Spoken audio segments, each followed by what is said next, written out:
sudah kita lihat itu ada sekitar ada 60 triliun lah dapat.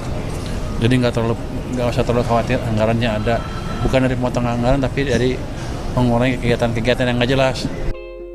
Menteri Keuangan Purbaya Yudi Sadewa memastikan pemerintah memiliki ruang fiskal yang memadai dalam menangani kebutuhan bencana tahun 2025-2026.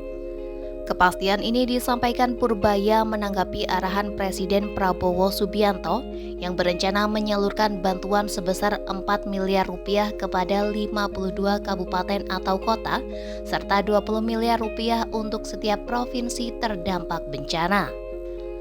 Purbaya juga menegaskan bahwa anggaran cadangan bencana tetap tersedia dan dapat digunakan segera. Menurutnya, setiap tahunnya anggaran untuk bencana telah disiapkan sebesar 5 triliun rupiah.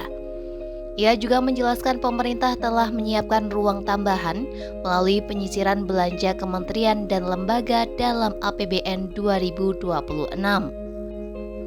Langkah ini dilakukan lebih awal dengan menyeleksi kegiatan yang tidak dianggap produktif seperti rapat yang tidak jelas manfaatnya.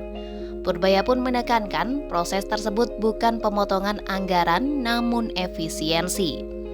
Pemerintah menemukan ada sekitar 60 triliun rupiah dari efisiensi yang bisa dialihkan untuk kebutuhan prioritas termasuk penanganan bencana.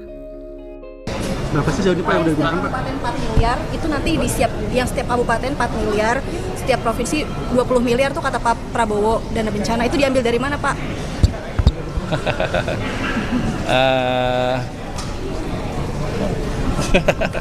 Jadi gini, ada masih anggaran untuk bencana kan ada setiap tahun tuh 5T itu satu. Nanti kita sudah sisir anggaran 2026 sebelum ini kejadian sudah kita sisir sebetulnya untuk kegiatan-kegiatan yang tidak terlalu berguna kayak rapat-rapat nggak jelas itu segala macam. Jadi kita bukan potong anggaran ya, efisiensi kan.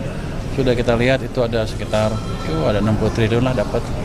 Jadi nggak usah terlalu khawatir, anggarannya ada, bukan dari potong anggaran tapi dari mengurangi kegiatan-kegiatan yang nggak jelas. Purbaya mengungkapkan penyisiran dilakukan segera setelah APBN ditetapkan agar tidak mengulang kejadian pemotongan mendadak seperti tahun sebelumnya. Dengan cadangan yang ada dan ruang efisiensi yang besar, Bendahara Negara itu memastikan pemerintah siap menjalankan respon kebencanaan tanpa mengganggu stabilitas anggaran.